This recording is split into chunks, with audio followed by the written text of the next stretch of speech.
Sony didn't tell me what lens is coming, and of course, there's nothing on the box. What is this?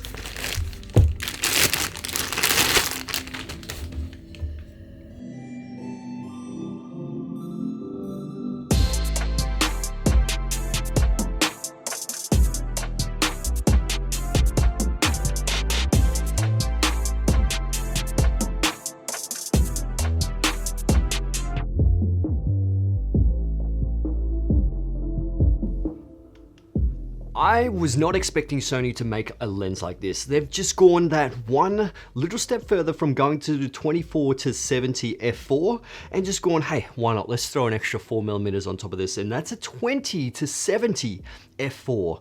My assumptions is they're obviously replacing that 24-70 Zeiss lens with this one right here, the 20-70, because they want to try and make it parfocal. They want to have all these buttons on there as well. And obviously that new XD linear focusing motor, which is absolutely superb when it comes to focus speed, tracking, all those kind of things, all the newest technology in this lens. And optically, this thing performs incredible when it comes to in the real world and obviously on the lens chart as well. And we did actually go down the Gold Coast with the photo shoot and video shoot with Joanna, my friend, and her friend Mirka as well. And action.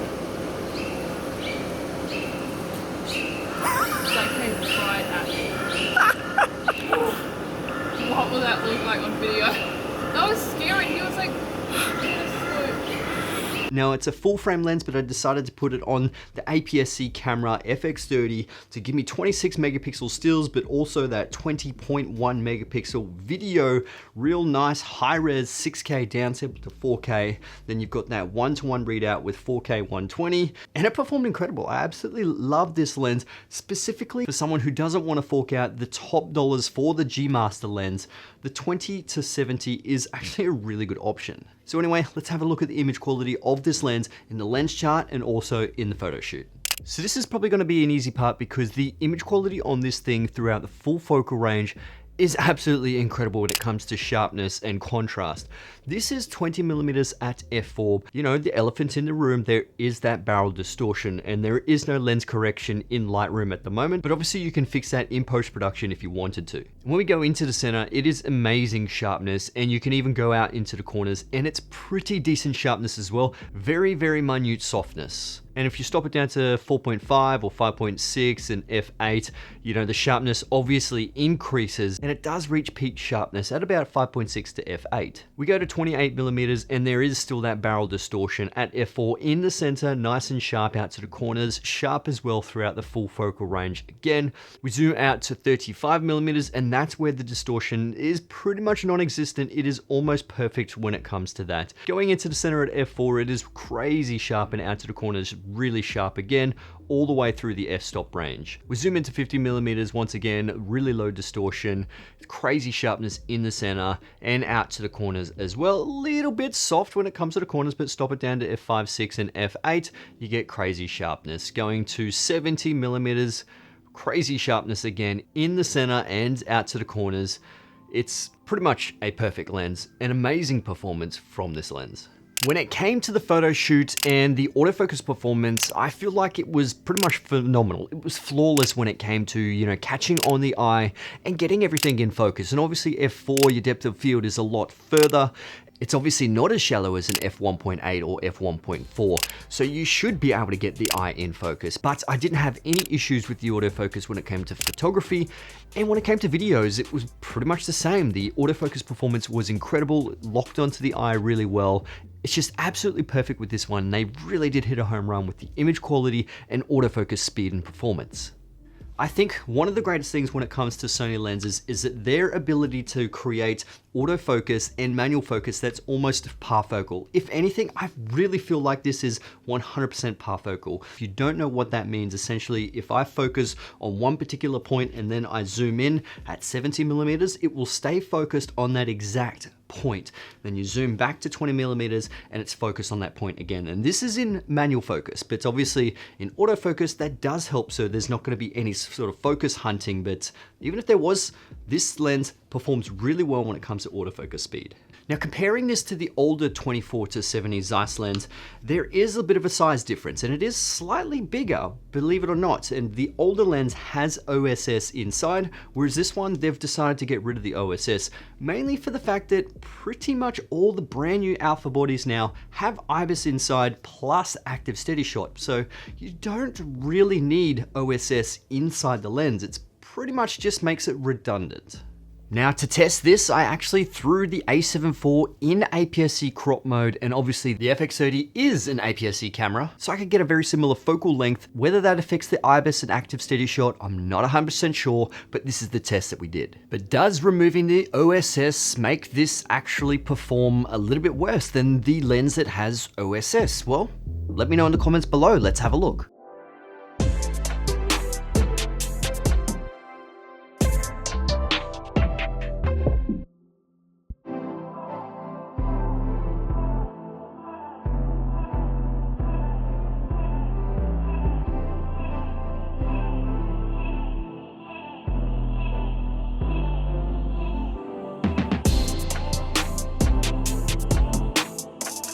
I would just have to say it's equal. It didn't really seem that the OSS lens made a difference when it came to stability at, you know, the widest focal length at 24mm or the longest focal length at 70mm. Like, it was much of a muchness here. I think Sony have done really well with the IBIS and active steady shot. You know, to an extent, obviously, if you want steady footage, I would obviously recommend using a gimbal anyway.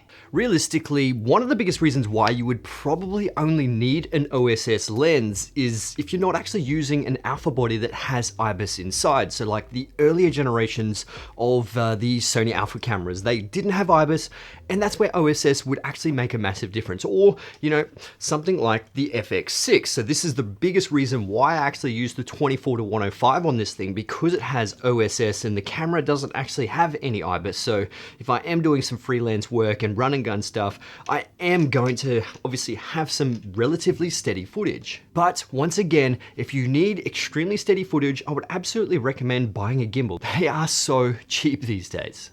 Now this one does have an autofocus to manual focus switch on the side and two custom buttons, one on the side and one on the top. It also has that iris lock as well. If you don't want to, you know, accidentally knock it, it's always good to sort of have it on, and then you can, you know, control the aperture through the front dial, or you can obviously control the aperture through the aperture ring as well. It also does have a clicked or non-clicked when it comes to the aperture. And I think one of the biggest pros of this lens is the close focusing distance. It can focus crazy close. I absolutely love it. So if you are into some macro shots, you can get relatively macro with these ones, not crazy close, but for a 20-70, it's actually quite good, because if you want to get close up on someone's eye, if you want to get close up on a watch, you have that ability with this lens. And obviously if you do want to get closer, then extension tubes are probably your best option, or get some diopters to get just that little bit closer if you want some macro shots. But overall, this performs really good when it comes to that close focusing distance. The bokeh quality on this thing is one thing that I absolutely love. It is super creamy and it's not distracting at all. Like, it is actually quite clinical when it comes to this. And if that's what you're after, this lens is a definite must. Okay, brace yourself, mini rant now. So now I know there's gonna be a whole bunch of people out there that are like, well, it's an f4, you know, it's not an f1.8, it's not an f1.4. You don't have to have an f1.8 all the time. Like, if someone has the budget to get the best lenses, then they will probably go for the G Master lenses. These aren't catered for those people who can afford G Master lenses. This is a G lens. This is catered towards the people who want really good quality for obviously half that price. And this is that lens. This is for those type of people. And unfortunately, it's an f4. It's not an f2.8. If you want an f2.8, get the 24-70 f2.8 Mark II. Get that lens.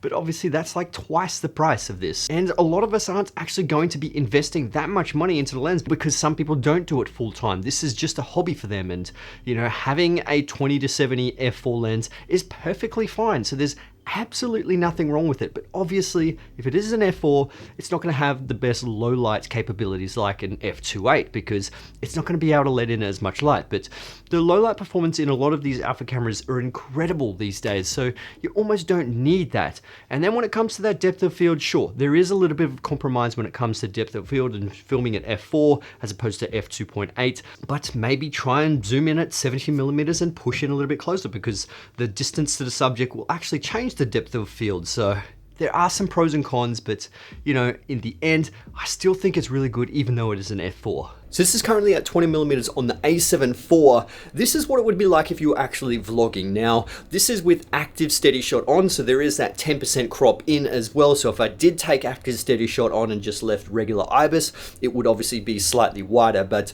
you can see, you can get a lot in with this field of view. That is really good. Otherwise, what is it, regular 24, right there. So this is regular sort of 24mm, and then there we go.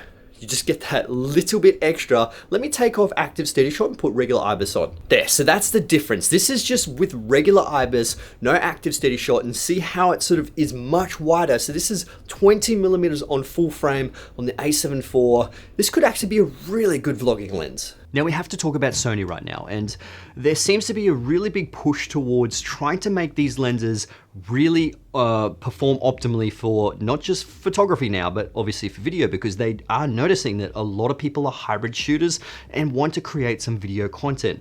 And these lenses are absolutely suited towards that because it has a nice smooth focusing ring. They're pretty much parfocal. The autofocus is incredible when it comes to photo and video, and it's just an all-round banging lens when it comes to photo and video. And it seems like they're replacing all their older lenses and putting the newer focusing motors inside here and just making them perform absolutely incredible. And I cannot wait to see what they're going to be doing this year when it comes to, you know, replacing some of the older lenses and what kind of lenses they're going to be bringing out in the future. Anyway guys, I hope you enjoyed this video. If you did, give it a thumbs up, that'd be absolutely amazing. Link in the description below if you do want to check out this lens or check out Mirka or Joanna's Instagram. But yeah, other than that guys, I'll see you in the next one. All right, let's get it.